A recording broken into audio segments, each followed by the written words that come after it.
India മുന്നണി എന്നൊക്കെ പറഞ്ഞാൽ അതിൽ ഈ പരസ്പരം തമ്മിൽ തല്ലും അതും ഇതൊക്കെ ഉണ്ടല്ലോ.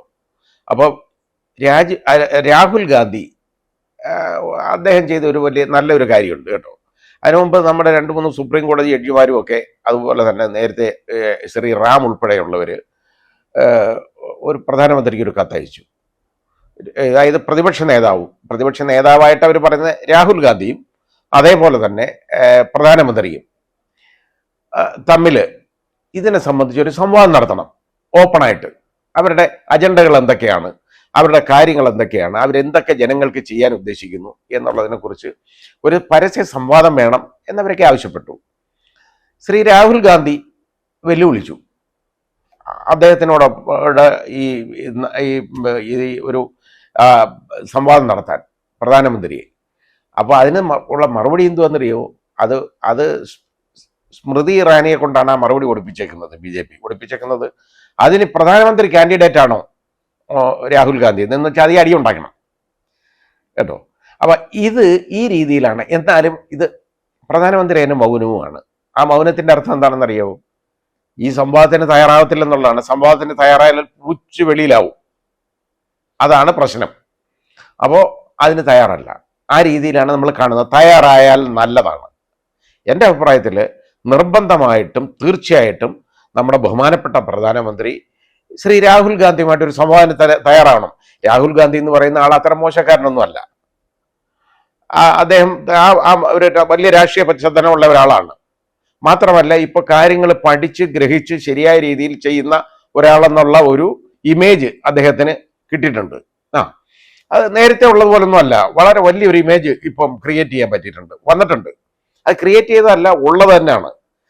അപ്പോൾ ഇത് അദ്ദേഹം മനസ്സിലാക്കേണ്ടത്, നമ്മുടെ ബഹുമാന്യനായ പ്രധാനമന്ത്രി മനസ്സിലാക്കേണ്ടത്, അങ്ങനെയുള്ളപ്പോൾ ഇതുപോലെ ചെറിയ തുടിന്യായങ്ങൾ പറഞ്ഞ് രാഹുൽ ഗാന്ധി ആരാണ്? പ്രധാനമന്ത്രി സ്ഥാനാർത്ഥിയാണോ? പ്രധാനമന്ത്രി സ്ഥാനാർത്ഥിയോട് മാത്രമേ സംവാദം നടത്താവൂ? ഒന്നുമില്ലല്ലോ. ഒരു പൗരല്ലേ രാഹുൽ ഗാന്ധി. അദ്ദേഹം പരസ്യമായിട്ട് ഇതുപോലെ വെല്ലുവിളിക്കുകയാണ്. അത് ഏറ്റെടുക്കണ്ടേ നമ്മുടെ ബഹുമാന്യനായ പ്രധാനമന്ത്രി?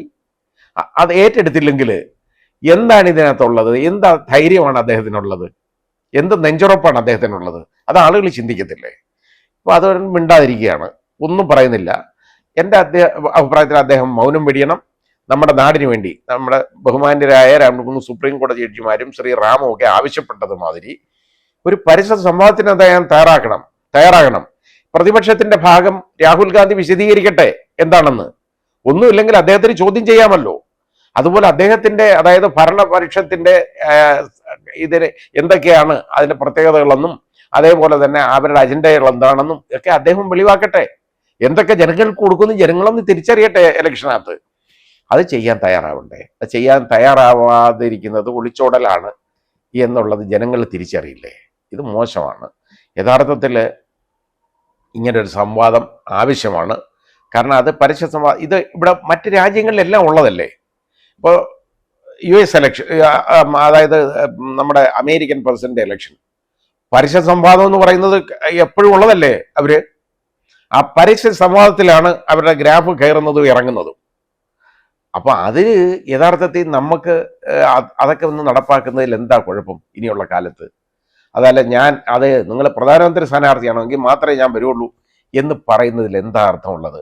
പ്രധാനമന്ത്രി സ്ഥാനാർത്ഥി ആരാണെന്ന് അവർ തീരുമാനിക്കുന്നത് ആ ഇലക്ഷൻ കഴിഞ്ഞിട്ട് ആ ഇന്ത്യ മുന്നണിയല്ലേ തീരുമാനിക്കുന്നത്, അല്ലാതെ രാഹുൽ ഗാന്ധിക്ക് തീരുമാനിക്കാൻ പറ്റുമോ? അതിന് ധൈര്യമായിട്ട് മുമ്പോട്ട് വന്നേക്കുന്ന ആള് രാഹുൽ ഗാന്ധി അല്ലേ. അതുപോലെ തന്നെ കേജ്രിവാളിന്റെ ഇറങ്ങിയ ഉള്ള പ്രസ്താവനകൾ വരുന്നു. വളരെ ബുദ്ധിമുട്ടല്ലേ ഓരോ കാര്യങ്ങളിലുണ്ടാകുന്നത്. ഇറങ്ങിയ ഉള്ള പ്രസ്താവന അതായത് ചോദിച്ചാൽ 75 വയസ്സ്, അതായത് BJP പണ്ട് തീരുമാനിച്ചാണ് അദ്വാനിയെയും അതുപോലെ തന്നെ മുരളി മനോഹർ ജോഷിയെയൊക്കെ വെളിയിലാക്കാൻ വേണ്ടി തീരുമാനിച്ചത് 75 വയസ്സ് കഴിഞ്ഞാൽ ഇതൊന്നും പാടില്ല എന്നുള്ളതാണ്. അപ്പോൾ 75 വയസ്സ് കഴിഞ്ഞ് ആ ഒരു കാരണത്താൽ അദ്വാനിയെ തള്ളി ദൂരെ കളഞ്ഞു. അപ്പോൾ പ്രധാനമന്ത്രിക്ക് 75 വയസ്സാവാൻ പോവുക. അങ്ങനെ ആവുമ്പോൾ അങ്ങനെയുള്ള ആൾക്ക് എങ്ങനെ പ്രധാനമന്ത്രിയാവാൻ സ്ഥാനാർത്ഥിയാവാൻ പറ്റും എന്ന് കേജ്രിവാൾ ചോദിച്ചു. ഈ കേജ്രിവാൾ ഇതൊക്കെ ചോദിക്കാനിടയായത് എന്താണ്? ജയിലിൽ കിടന്നൊക്കെ ആലോചിക്കാനൊക്കെ ഇഷ്ടം പോലെ സമയം കിട്ടി. കാര്യങ്ങൾ മനസ്സിലാക്കാനും ഇത് ഒരു അഭിപ്രായ രൂപീകരണത്തിനും ഉള്ള ആശയ സംവാദത്തിനും ഒക്കെ ഉള്ള കാര്യങ്ങളൊക്കെ ഓർത്തെടുക്കാനും അത് മനസ്സിലാക്കാനും പഠിക്കാനും ഒക്കെ ഉള്ള സമയം കിട്ടി സൗകര്യമായിട്ട്. അതാണ് ഇവർ ചെയ്തു കൊടുത്തത് കേട്ടോ. അത് ചോദിച്ചു. ഇതേപോലെ തന്നെ ഒത്തിരി ശരിയായ നല്ല കാര്യങ്ങൾ പ്രഖ്യാപിച്ചിട്ടില്ലേ? അത് കോൺഗ്രസ് ആയാലും ചെയ്തിട്ടുണ്ട്.